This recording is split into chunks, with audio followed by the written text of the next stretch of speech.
Hello, welcome back to Life on the French. Today I wanted to talk about some of the most common hamster mistakes that I have seen on the internet or that I have done. So it's also a confession time for my hamster mistakes of the past and kind of what I've learned as a hamster parent over time. I realize the lighting here isn't like the best. I apologize. My lighting in videos is never great if you've seen some of my others, but I couldn't think of a better place to film than in front of two of our hamster cages. So up there we have Rocky's cage. If you see a hamster up here, that's who it is. And then down here, which you can't really see on screen, but there, that is Hypnosis' cage. So I think the most common and probably the most urgent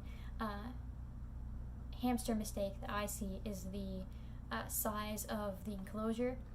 So as you can see, these are quite large, and usually when I have people over, I get a lot of comments about the size of our enclosures,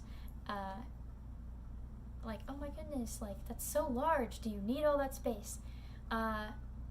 And I think that's because it's so common for hamsters to be kept in kitty critter trail size things, like about this big, that people are shocked by the size of our enclosures, when in fact, hamsters need at least 450 square inches of floor space on one level, continuous 450 square inches, which means that if you have kitty critter trails connected to each other, it doesn't actually count. One of the enclosures has to be 450 square inches, and that's because of something else they need, which is the ability to burrow, which would be a hamster mistake we'll talk about in a second. So 450 square inches. If you're looking for an enclosure, you can check the dimensions. You want to make sure you double check them from the inside unless it's significantly over, just because some people, companies, will measure from the outside, and the outside will be significantly larger than the actual floor space, especially if it's shaped in a weird way, like angled like this. They'll measure from the top instead of the bottom, that kind of thing. But what we do, which we find it to be easier, is 40-gallon tanks. They're typically well over actually 450 square inches. All of our tanks are closer to 620 square inches. There's Rocky. Rocky's is, I think, 40 gallons, but its dimensions are so different than the standard 40-gallon tank, so you still do want to check dimensions, but 40-gallon is another way to check. But Rocky's is a fish tank, so it's longer and skinnier than a typical reptile-style enclosure. And that is one that we have had to learn. When I was a kid, I had a hamster. Like, my mom brought home a hamster because one of her friends' hamsters had a kid. And so we got a baby hamster, and then I didn't do the research I should have and get owning a hamster. So we put Wilby, that was the name of the hamster, in kitty critter trails connected to each other. So she had 3 kitty critter trails connected to one another. But I found out later that wasn't appropriate, and so since learning that fact, I changed it. Because the best you can do is work with the information that you have. Of course you want to research more, but I think we all start somewhere, and I think as long as you're learning and you're trying to be the best hamster parent that you can, and you're open to suggestion, really, I think that's the biggest tip I can have for being a hamster parent, especially when there is so much misinformation out there. Because we did talk to pet store people. We didn't do zero research. But unfortunately, even though they're kind of thought of as experts, pet store employees don't know a lot about the requirements for hamsters, because pet store places kind of want to push hamsters, sell them, so they make it as easy for you to get a hamster as they can, and try to make it as accessible as possible, which means making little kitty critter trails that are colorful that kids will like, and that are small, so parents are like, oh, whatever, it's just like a fish, that type of thing, when they really need stuff like this. So number 2, I think the next biggest problem that I see out there is how many hamsters go in a cage. I've tried to rescue hamsters in the past from owners who have them up for adoption on Facebook Marketplace, and they have 2 hamsters in an enclosure, which is no bueno. A lot of people make this mistake because pet stores house hamsters in groups at the pet store, which they really shouldn't. And really the only reason pet stores are able to do that with minimal problem is that the hamsters that they have are so young. But as hamsters age, they get more and more territorial. And even if they're from the same family, like siblings, they will fight each other, sometimes to the death. And if you've had multiple hamsters in the past, you probably saw this. I have had friends who had hamsters when they were younger keep a bunch of hamsters together because they didn't know. Because again, pet store places will try to sell you more than one hamster. So they bought, a bunch of hamsters, and then they ended up having babies because the pet store people didn't gender them properly. It's also sometimes difficult to tell when they're young. So they end up being misgendered and then put in a mixed gender group. Then they have lots of kids because they're rodents, so they have lots of babies. And then you have tons of rodents in not large enough space because they don't have their own territory. So you want to be housing hamsters individually. And if you are making this mistake currently, you can always separate your hamster. It's easy to humanize your hamster and be like, well, they will miss their friend, their roommate, their sibling. They won't. Hamsters are solitary creatures. They will not miss their thing. They will be happy to have the extra space, I promise. You are preventing fighting. And just because they aren't currently fighting does not mean they're not annoyed. I don't blame anybody for making these mistakes, especially if they heard that that's the right thing to do from pet store employees or if they're taking their cue from pet stores. I think a lot of people think pet stores are the experts, and again, they aren't. The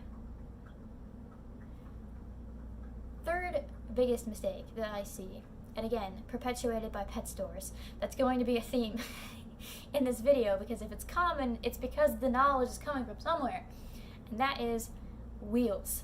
So, wheel sizes.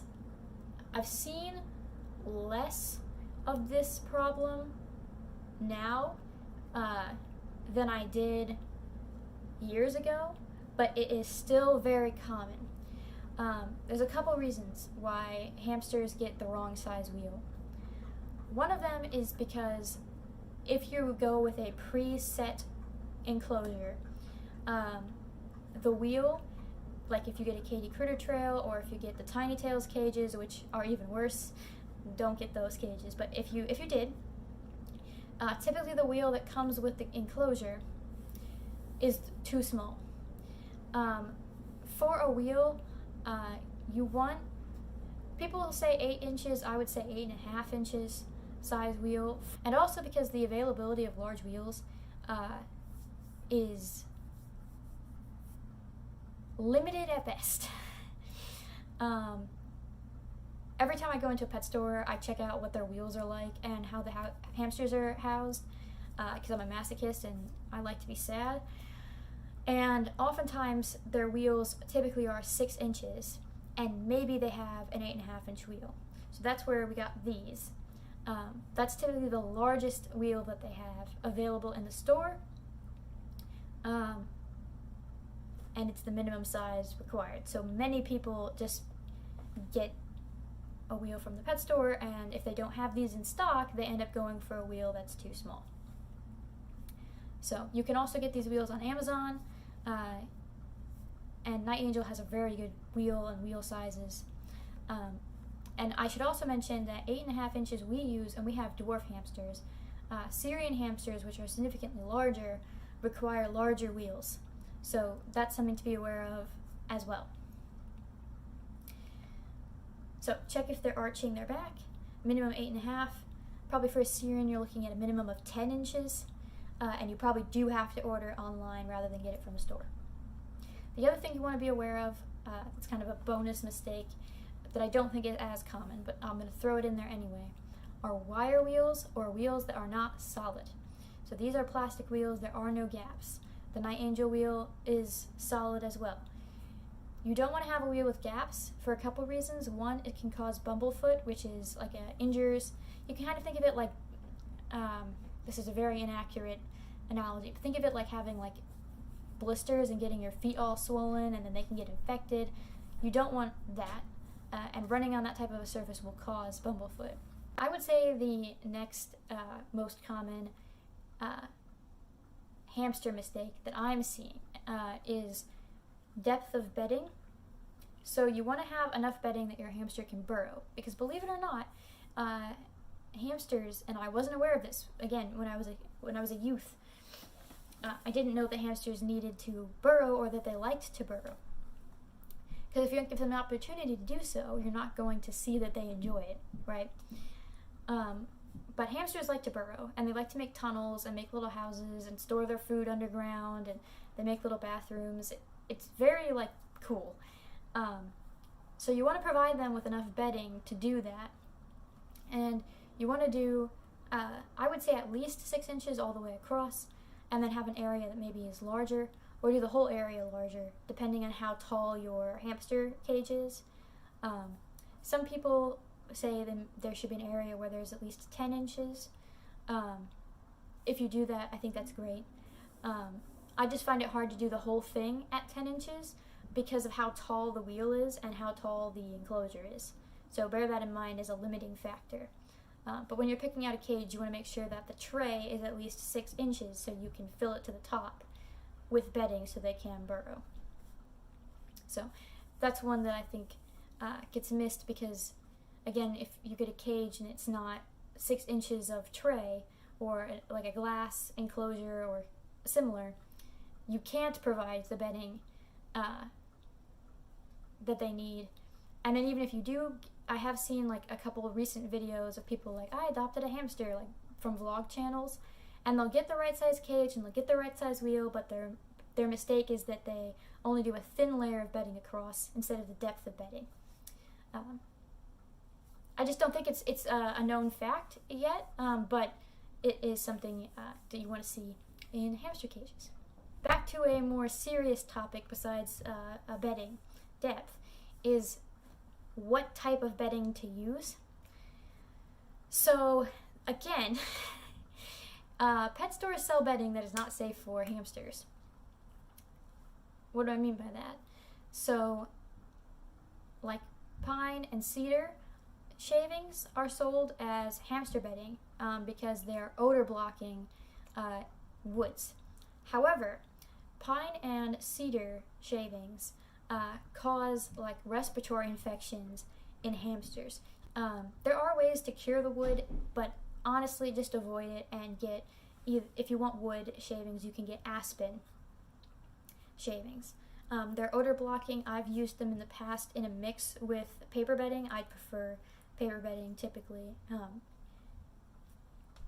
but aspen does prevent odors slightly better, so you can use that if you want wood shavings. But typically I would recommend a paper bedding that is good enough to burrow in, and pretty much the gold standard of paper bedding that I've seen in my experience, as well as what other YouTubers say, is the Katie Clean Cozy paper bedding. And you can, again, if you want that odor blocking benefit, you can mix it in with some aspen shavings if you want, and that does help if you are looking for an odor blocking addition. You also don't want to use any scented bedding. And that's why wood shavings, I think, got so popular, is because people realized that the scented paper bedding, one, like, doesn't smell good anyway, but two, is bad for hamsters. So they were like, well, let's go for a natural thing, and then people, invest in these wood shavings. So don't use scented bedding, and when you're doing a wood shaving, use aspen. If you found this video helpful, give it a thumbs up. If you think of any common hamster mistakes that you've seen out there, leave them below, and I'll make a follow-up. If you want to see more of our content, click subscribe, ding the bell button to know when we post. most importantly, I hope you have a wonderful day. Bye!